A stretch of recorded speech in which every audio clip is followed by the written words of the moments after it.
좋아요, 구독. 계속해서 미국 시장 그리고 암호화폐 시장 알아보는 순서죠. 오늘도 더드림 에센스의 정혜성 전문가 연결됐습니다. 안녕하세요.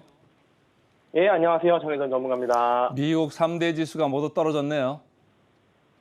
네, 지금 미국 3대 지수가 모두 약세 보이면서 전체적으로 하락 마감, 약보합권에서 하락 마감했습니다. 유가 같은 경우에는 지금 러시아나 사우디아라비아 그리고 이런 알제리 같은 이제 산유국들이 감산 효과가 지금 지속되면서 서부 텍사스산 원유는 2.87% 급등을 했고요. 브렌트유 같은 경우에도 0.41% 상승하는 모습 보여줬습니다.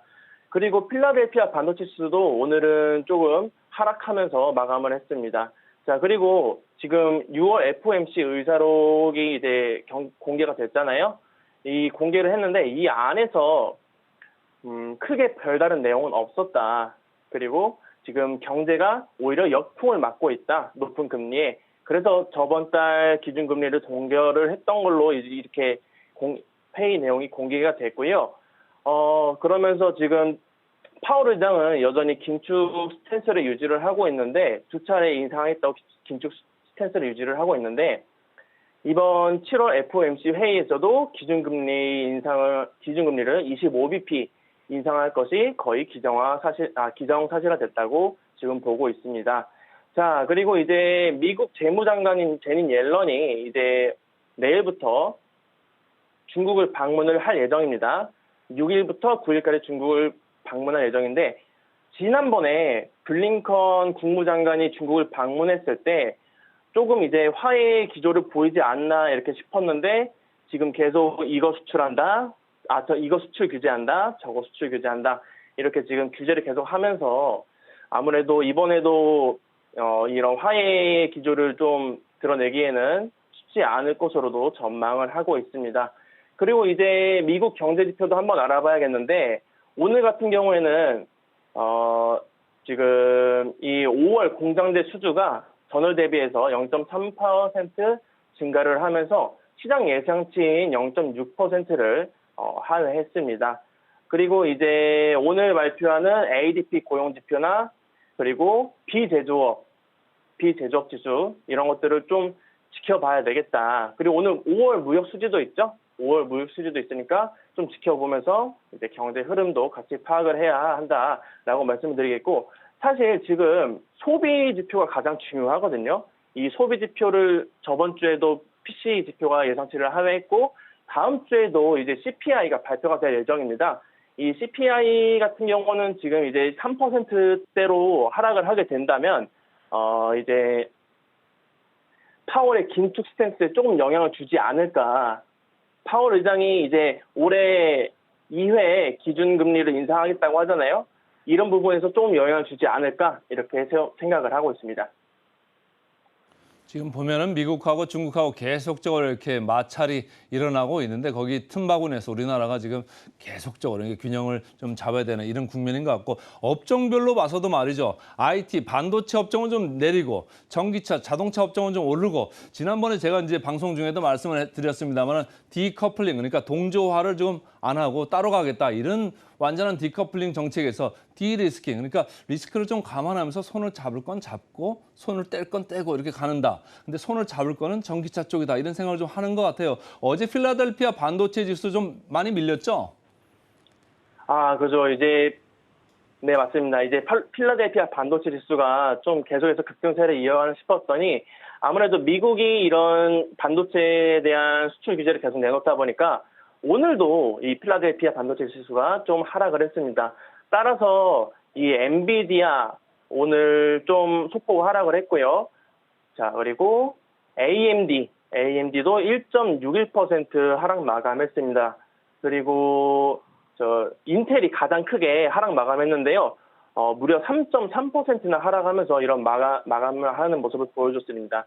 당분간 이런 기조가 당분간에 이렇게 이어지지 않을까라고 좀 생각을 하고 있고, 그리고 시장에서 좀 눈여겨봐야 될 부분이 오늘 같은 경우에는 이제 메타가 이제 신규 SNS인 이 스레드를 출시할 것이라는 이런 이야기에 급등을 했습니다. 2.92% 급등을 했네요. 그리고 근데 이 스레드가 지금 영국에서 규제를 받고 있다 보니까 이런 부분에서 좀 살짝 소폭 윗꼬리 달고 내려왔다 이렇게 보고 있고, 그리고 지금 시장의 모든 관심사죠. 이 테슬라는 오늘도 급등을 했습니다. 오늘도 급등까지는 아니고 한 1%가량 상승을 했네요. 테슬라나 리비안 같은 경우에는 이제 다다음 주에 이제 실적 발표가 나는데 이 실적이 좋게 나올 것이라는 전망에 지금 상승한 모습 보여줄 수 있습니다. 지금 전기차 같은 경우에는 테슬라가 중국에서 이제 테슬라 모델 Y 같은 부분은 가격을 인하하면서 시장 점유율을 좀 높였죠. 그러면서 많이 인도분을 늘렸다라고 하면서 급등을 했고, 그리고 델타 항공도 지금 델타 에어라인스도 1.17% 상승을 했습니다. 아무래도 지금 여행 수요가 급격하게 엔데믹 이후에 여행 수요가 급격하게 늘어나다 보니까 우리나라도 그렇고 미국도 그렇고 지금 전 세계적으로 항공주들이 조금 좋은 모습들을 보여주고 있다. 이렇게 말씀을 드리도록 하겠습니다. 오늘 미국 시장 보니까 뭐 테슬라도 올랐습니다만 기존 전통적인 자동차 업체 여기 주가들도 많이 올랐고, 델타 항공도 오른 것 같습니다만 크루즈 관련되는 또 여행 관련주들도 많이 올랐어요. 우리나라한테 시사하는 바가 좀 큰 것 같은데 미국의 소비가 여전히 좀 살아있다 이렇게 봐도 될까요? 미국의 소비도 계속 살아있는 모습은 보여주고 있습니다. 다만 지금 이제 경제 지표들을 보면은 물가 지표들이 전부 다 지금 예상치를 하회하고 있는 점들을 보면은 앞으로 지금 경기 침체 우려보다는 경기가 좀 더 살아있다, 이런 쪽으로 저는 보고 있습니다. 자, 주식시장 그 정도로 하고요. 좀 코인 시장으로 좀 넘어가 볼까요? 어떻습니까? 자, 이제 비트코인 같은 경우는 지금 4천만 원 구간대, 4천만 원, 그리고 4,100만 원 구간대에서 계속 횡보하는 모습 보여주고 있죠. 근데 어제는 조금 이 박스권을 형성하는 과정에서 좀 약세를 보여줬습니다. 비트코인. 그리고 알트코인들도 이런 흐름에 따라서 좀 큰 폭으로 하락하는 모습들 보여줬고요. 보시면은 알트코인들도 보시면은 상승하는 코인들보다 하락하는 코인들이 훨씬 우세했던 모습들 확인할 수가 있습니다. 그리고 이 상승폭보다 하락폭도 더 컸고요. 따라서 지금 이런 횡보하는 흐름이 계속 나와주고 있는데, 비트코인이 이 돌파하기 전까지는 계속 이렇게 순환매가 돌면서 하락했다가 올라갔다가 하락했다가 상승했다가 이런 모습들이 계속 나와줄 거다, 이렇게 생각을 하고 있습니다. 자, 비트코인 이제 말씀을 하셨는데 알트코인 어떻습니까? 알트코인 최근에 조금 약세를 보일 수 있는 것 같은데 이게 일시적인 겁니까? 아니면 장기적으로도 조금 봐야 되는 겁니까? 알트코인 같은 경우에는 일시적인 조정의 가능성이 조금 더 높다고 보고 있습니다. 지금 비트코인이 4천만 원에서 4,100만 원대까지 지금 계속 박스권을 형성하고 있잖아요. 여기서 돌파하기 전까지는 상승했다가 하락했다가 하는 이런 조정 흐름이 계속 나와질 것으로 보고 있으니까 투자자 여러분들께서는 좀 비중을 이제 조절해 나가면서 매매를 하시면은 그래도 조금 수익을 얻어갈 수 있는 부분이 있지 않을까. 그리고 비트코인을 투자하시는 분들은 전반적으로 이제 가격 제한 폭이 없잖아요. 그러다 보니까 욕심이 많아요. 그러니까 최소한 30% 이상은 먹어야지 수익을 내야지 뺀다, 이런 심리들을 갖고 있는데, 이런 마음가짐은 아무래도 여러분 계좌에 좀 더 악영향을 끼칠 수 있다, 이렇게 말씀을 드려볼게요. 제가 왜 일시적이냐 장기적이냐 이런 거를 여쭤봤냐면 어제 그 이건희 대표는 조금 알트코인에 대해서 신뢰도가 좀 없는 거 아니냐 이런 생각들을 하는 것 같아서 이제 여쭤본 건데 일단은 일시적인 조정 가능성을 말씀을 해 주셨어요. 자, 그다음에 보시면 바이낸스 여기 뭐 최대 암호화폐 거래소인데 점유율이 좀 내려가고 있다고요?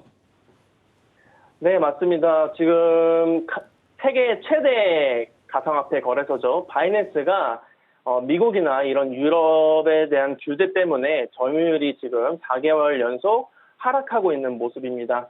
2월 달만 해도 이 바이낸스의 점유율이 57%였는데 지난달에 42%까지 내려온 것으로 좀 확인을 할 수 있었어요.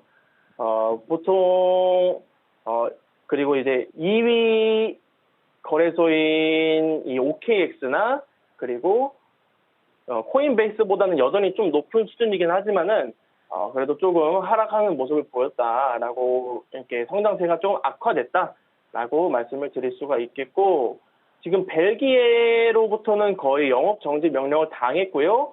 그리고 네덜란드에서도 바이낸스는 철수를 하기로 했습니다. 따라서 지금 이 OKX나 코인베이스 쪽으로도 조금 수급이 점유율이 조금 상승하지 않을까 이런 말씀도 한번 드려보고 싶고 자 그리고 이제 지금 최근에 도지코인, 시바이누 이 밈코인들에 이런 밈코인들에 이어서 페페라는 밈코인이 등장을 했었습니다. 그러면서 등장을 하면서 거의 110% 넘는 급등 랠리를 보여줬는데 이 페페라는 밈코인도 지금 하락할 것으로 좀 전망을 하고 있어요. 페페 코인 같은 경우에는 대표적으로 도지코인으로 예를 들어 볼게요. 도지코인이 거의 우리나라 돈으로 800원까지 올랐다가 지금은 100원 밑으로 떨어져 있잖아요. 그런 흐름이 지금 계속 나와주고 있다는 겁니다. 페페코인도. 페페코인 같은 경우에는 지금 국내에서는 코빗에서 거래가 되고 있고요. 업비트나 빗썸 이런 거래소에서는 거래가 되지 않고 있습니다. 이런 점들 한번 유의해 주시면서 매매를 하시면은 좋을 것 같다. 밈코인은 비중을 너무 크게 싣지 않았으면 좋겠다라고 생각을 하고 있습니다.